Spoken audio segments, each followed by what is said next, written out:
Pengembangan Ekonomi Pedesaan, Kepala Dinas PMD Provinsi Sulawesi Selatan, anggota DPRD Provinsi Sulawesi Selatan hadir pada siang hari ini, anggota DPRD Kabupaten Kota, para ketua DPD, ABSI, DPC, pengurus DPP, hadirin sekalian yang mohon maaf saya tidak bisa sebutkan satu persatu. Hari ini kita bersyukur dan berbahagia bisa hadir di Provinsi Sulawesi Selatan, Kota Daeng, Kota Makassar dalam rangka menghadiri Rapat Kerja Nasional pertama tahun 2017 sekaligus menyaksikan pelantikan pengurus DPD ABSI Provinsi Sulawesi Selatan periode 2017-2022. Tadi Pak Gubernur telah banyak bicara tentang bagaimana kepala desa, bagaimana ABSI, dan itu tentu kita harus menyerap semua sebagai pelajaran untuk kita laksanakan di masa-masa yang akan datang. Kami juga memandang bahwa memang kita jadi kepala desa, kita jadi pengurus ABSI itu bukan karena sebuah gengsi, itu bukan karena sebuah kebanggaan, tapi itu adalah merupakan atas nama panggilan pengabdian. Kalau pengabdian maka ukurannya adalah bagaimana kita memberikan kontribusi yang besar untuk kepentingan organisasi kita, untuk kejayaan organisasi kita, untuk kesejahteraan rakyat, untuk kemajuan desa, untuk kemajuan daerah, untuk kemajuan bangsa dan negara yang kita cintai bersama ini. Cuma kontribusi yang besar itu bisa kita hadirkan ketika kita mau menata tata kelola pemerintahan yang baik. Kita harus berangkat dari desa, bagaimana pemerintahan desa yang akuntabel, yang tidak bersoal dengan hukum, mengelola dana desa dengan sesuai dengan rambu-rambu dan regulasi yang ada.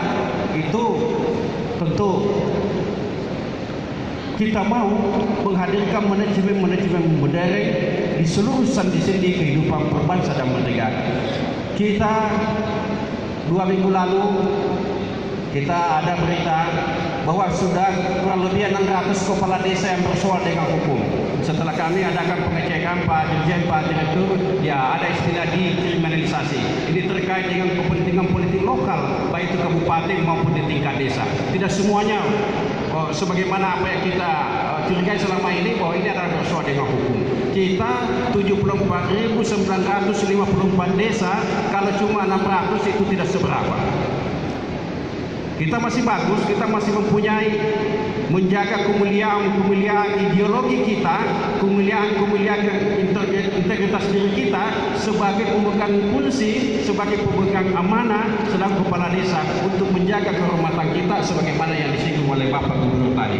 Provinsi di Indonesia ini cuma 33, tapi gubernur yang bersoal dengan hukum itu sudah puluhan, itu sudah hampir 30-40%.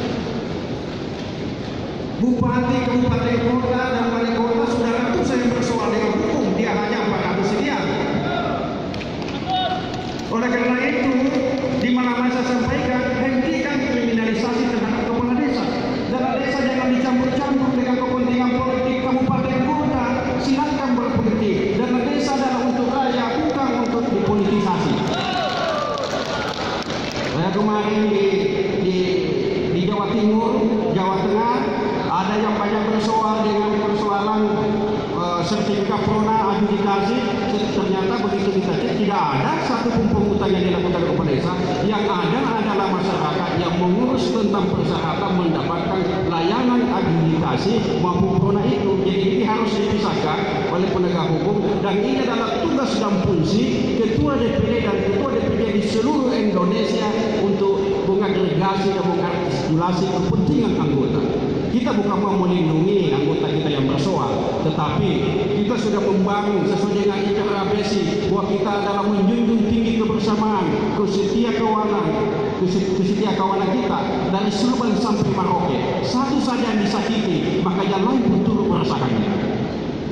Oleh karena itu, saudara-saudara sekalian, Pak Dirjen yang kami hormati, kami di ABSI untuk menjadi ketua DPD, untuk menjadi ketua DPC tidak semudah dengan yang lain-lain. Harus melalui sebuah proses demokrasi yang terbuka dan teruji. Agar apa? Agar nanti menghadirkan seorang pemimpin, seorang ketua yang integritasnya, moralitasnya mampu diyakini membawa organisasi ini lebih baik di semua tingkatan kepengurusan. Oleh karena itu, kalau ada yang bilang ABSI begini dan begitu, ya itu mungkin karena orang tidak mampu lagi bersaing di abdesi mungkin, ataukah bisa saja mekanisme tidak tahu, tidak mau melalui sebuah proses mekanisme. Saya terpilih jadi ketua umum di Solo beberapa bulan yang lalu melalui sebuah mekanisme demokratis yang terbuka dan teruji, dan saya terpilih aklamasi. Begitu pula Ibu Ayu, dan saya percaya bahwa pengurus yang baru dilantik ini di bawah pimpinan oleh Ibu Ayu ini mampu Sulawesi Selatan ini harus menjadi provinsi terbaik dalam rangka melaksanakan program pemerintah, khususnya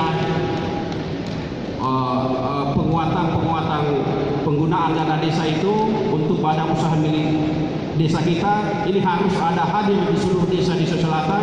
Penyertaan dana silakan.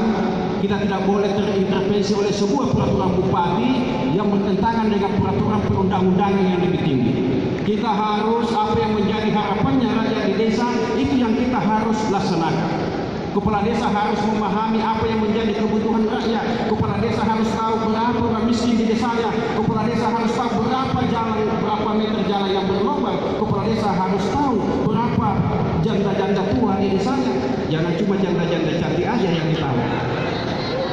Dengan demikian kita mampu melakukan sebuah akselerasi, kita mampu mengagregasi kepentingan rakyat di wilayah kita masing-masing. Dengan demikian harapannya Pak Menteri, harapannya Pak Dirjen, agar dana desa ini dipergunakan dengan sebaik-baiknya, itu tersampaikan kepada rakyat bahwa inilah program Presiden kita Pak Jokowi juga sesuai dengan nawacitanya membangun Indonesia dari pinggiran dan desa. Benar sekali tema kita hari ini, gerakan membangun desa, gerakan kebangkitan desa.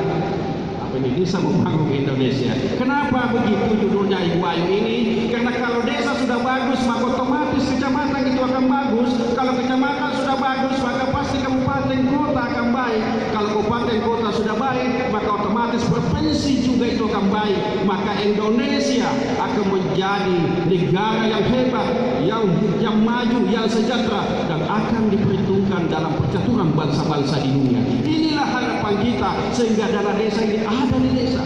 Baru kali ini pada bulan Maret April seluruh bangsa ini ada gerakan pembangunan. Kenapa? Ada pemerintahan seluruh desa 74.994 desa, semua ada aktivitas pembangunan. Selama ini tidak seperti itu, biasanya hanya di kabupaten, paling jauh sampai di kecamatan.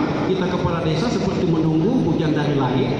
Oleh karena itu hari ini insya Allah kita akan bersama-sama mendengarkan arahan dari Pak Dirjen, dan kita berharap mampu menyerap dan melaksanakan untuk di masa-masa yang akan datang. Saya atas nama peserta memberikan waktu yang seluas-luasnya dan sebebas-bebasnya kepada Pak Dirjen untuk memberikan arahan kepada kami untuk kami laksanakan dan amalkan ke depan.